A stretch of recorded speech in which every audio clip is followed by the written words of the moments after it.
नमस्कार, मैं आयुषी बलदोत्रा। आप जुड़ चुके हैं द जेके पेजेस के साथ।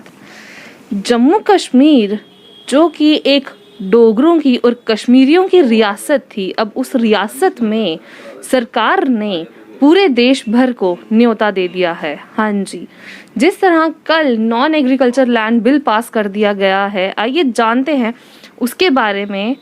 हमारे साथ अभी जुड़ चुके हैं दीपक जी। आइए जानते हैं उनसे इस बारे में कि उनका क्या कहना है। नमस्कार सर। नमस्कार सर, ये जो non agriculture land bill pass किया गया है, आपका उसके बारे में क्या कहना है? ऐसा है, जो ये कल का बिल है, हम व्यापारी वर्ग इसका स्वागत करते हैं। और मैं पहले थोड़ा 5 अगस्त 2019 से पहले की अगर बात करूं, जो हमारे जम्मू की हालात थी जॉब के रिलेटेड और लैंड के रिलेटेड। जॉब में जो है जम्मू को 10% ही हिस्सा मिलता था, 90% हिस्सा जो है कश्मीर के लोगों को मिलता था। चाहे हम जेके बैंक की जॉब की बात करें और भी चाहे जितनी भी जॉब्स की बात करें, तो जम्मू के लोगों को 10% ही हिस्सा मिलता था। अगर लैंड की बात करें तो लैंड में हमारे इधर एक कानून पास हुआ कि कोई भी आके स्टेट लैंड के ऊपर बैठ जाए, मुस्लिम भाई अगर स्टेट लैंड के ऊपर बैठ जाए तो कोई भी प्रशासन या एडमिनिस्ट्रेशन वहाँ को उठा नहीं सकती। तो इस तरह की जब वारदातें हों, जिस तरह का जब माहौल पैदा हो, तो जम्मू के लोगों के अंदर डर का माहौल हो गया। तो सब लोग, जम्मू के लोग भयभीत हो गए। तो इधर से शिफ्ट होने की तैयारी कर रहे थे हम लोग, चंडीगढ़ के, बॉम्बे या दिल्ली। जब 370 और 35 से 5 अगस्त 2019 को टूटी, तो हमारे जेएनके में एक अच्छा माहौल पैदा हुआ। तो हमें लगा कि जब जो इन्वेस्टर है हमारे जम्मू में आएगा, जो लैंड खरीदेगा, एजुकेशन सेक्टर में ग्रोथ होगा, हेल्थ सेक्टर में ग्रोथ होगा, हमारा टूरिज़्म सेक्टर बढ़ेगा, हमारा इंडस्ट्रियल सेक्टर बढ़ेगा, हमारा व्यापार जगत बढ़ेगा। तो इस तरह की, लेकिन हमने देखा कि 1 साल के अंदर जो जितनी तरक्की होनी थी वो नहीं हुई। लेकिन जो कल का बिल पास हुआ है, उससे ये हमें लगता है कि जो हमारे इन्वेस्टर हैं वो काफ़ी जम्मू में आएंगे। और जब एजुकेशन के बड़े बड़े सेंटर यहाँ पे होंगे, हेल्थ के सेक्टर होंगे, तो हमारे जम्मू के लोगों को बाहर नहीं जाना पड़ेगा। जैसे मैं अपने बच्चों की बात करता हूँ कि मुझे अपने बच्चे बाहर पढ़ाने के लिए जाना पड़ता है, तो जब एजुकेशन सेक्टर मुझे यहाँ मिलेगा तो मैं अपने बच्चों को यहाँ पढ़ाऊँगा। अगर मैं अपने माता पिता का इलाज बाहर कराता हूँ दिल्ली या पंजाब में, तो जब अगर मेरे हॉस्पिटल यहाँ अच्छे होंगे तो हमें यहाँ कराना पड़ेगा। बहुत सारी चीज़ें हैं। अगर टूरिज़्म सेक्टर हमारा बढ़ेगा, बड़े बड़े होटल यहाँ आएंगे, होटल इंडस्ट्री आएगी, तो हमारा टूरिज़्म भी बढ़ेगा और हमारा इंडस्ट्री भी बढ़ेगा। जब बड़े बड़े इंडस्ट्रीज आएंगे और लोकल लोगों को, यूथ को जो जॉब मिलेगा सारे जम्मू की। मैं एक एग्जांपल देता हूँ वे मॉल की। हमारे जम्मू में जब वे मॉल बाहर का एक इन्वेस्टर आया, पोंटी चंडा ने जब बनाया यहाँ पे, तो वहाँ अंदर दुकानें किसने खरीदी? जम्मू के लोगों ने। अंदर रोजगार किसको मिला? जम्मू के लोगों को। हमारे इधर इन्वेस्टर इतनी क्षमता नहीं थी, लेकिन जब बाहर से आया तो उन्होंने इन्वेस्टर की और फायदा जो है जम्मू के लोगों को मिला। जो माइंडसेट है जम्मू के लोगों का वो बड़ा होना चाहिए। उस टाइम तो बात ये थी कि जम्मू के अपने लोग यहाँ रहते थे तो उनको अंदर दुकानें दी गई। कल को जब यहाँ पे जम्मू के लोगों के साथ साथ बाहर के लोग आके रहेंगे, तो क्या यहाँ की जो नौकरियां हैं या यहाँ की जो हिस्सेदारी है, वो हिस्सेदारी नहीं हो जाएगी जम्मू कश्मीर की जगह के साथ? देखो, नौकरियों के लिए डोमिसाइल अभी रखा हुआ है, उसका क्या प्रभाव आता है। लेकिन आप ये भी तो देखिए, जो लैंड का सिस्टम जो हमारी सरकार ने बनाया हुआ था कि कोई भी आके रह जाए तो हमारी सरकार या प्रशासन उसको नहीं कुछ कहेगी। ऐसा माहौल जो जम्मू के अंदर बन गया था। आज अगर बाहर से आएंगे, ये क्या हुआ कि अगर हम दिल्ली में जाके फ्लैट अपना ले सकते हैं और दिल्ली वाले जो है हमारे जम्मू में आके नहीं ले सकते। ऐसी व्यवस्था क्यों?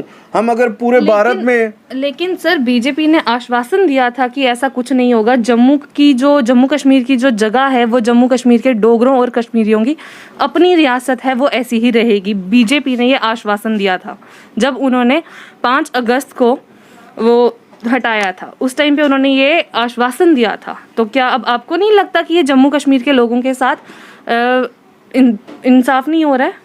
ऐसा मैडम, जब 5 अगस्त 2019 में 35 और 370 टूटी थी, हमें बड़ी उम्मीद थी हमारे जम्मू में अच्छे एजुकेशन सेक्टर आएंगे, हेल्थ सेक्टर आए, लेकिन ऐसा कुछ नहीं हुआ। 1 साल के अंदर कोई भी तरक्की का नाम नहीं हुआ। कारण क्या है? जो हमारी एडमिनिस्ट्रेशन है वो नहीं चाहती कि हमारे जम्मू के अंदर कोई ऐसी माहौल बने, ऐसी तरक्की हो। उसके लिए ये लॉ टूटना ही चाहिए। जब तक बाहर के इन्वेस्टर नहीं आएंगे, जब बड़े बड़े इन्वेस्टर नहीं आएंगे, आप सरकारी नौकरियां कितनी दे सकते हो? जब तक आप प्राइवेट सेक्टर नहीं आएगा, बड़े बड़े इंस्टीट्यूशन नहीं आएंगे, तब तक आप जम्मू के रोज़गार नहीं बढ़ा सकते, जम्मू के लोगों को नौकरी नहीं मिल सकती। अगर हम एडमिनिस्ट्रेशन की बात करें, गवर्नमेंट जॉब की बात करें, 70 साल तक कितने हिस्सेदारी जम्मू के लोगों को मिली और कितने लोगों, कश्मीरी लोगों को हिस्सेदारी मिली?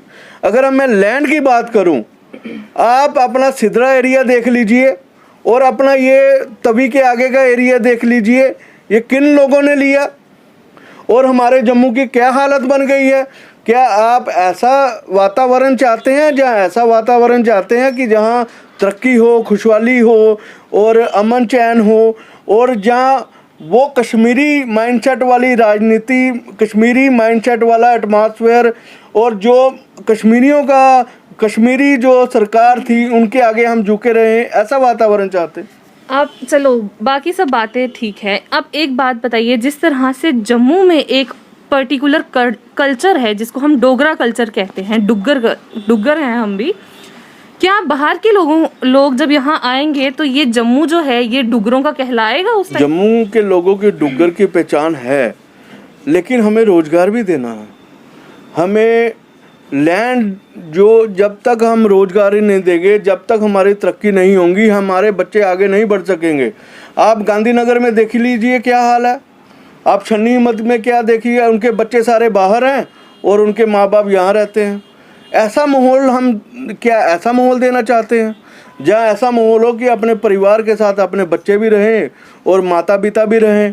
ऐसा माहौल देना चाहिए। जब आप एक चीज़ बताइए, जब आपका सिग्नल सेंटर, जहाँ आपके बड़े बड़े सेंटर यहाँ खुलेंगे, तो बच्चे अगर 20,000 की नौकरी दिल्ली में करेंगे, अगर वो जम्मू में करेंगे तो उसका फ़ायदा जम्मू के लोगों का होगा।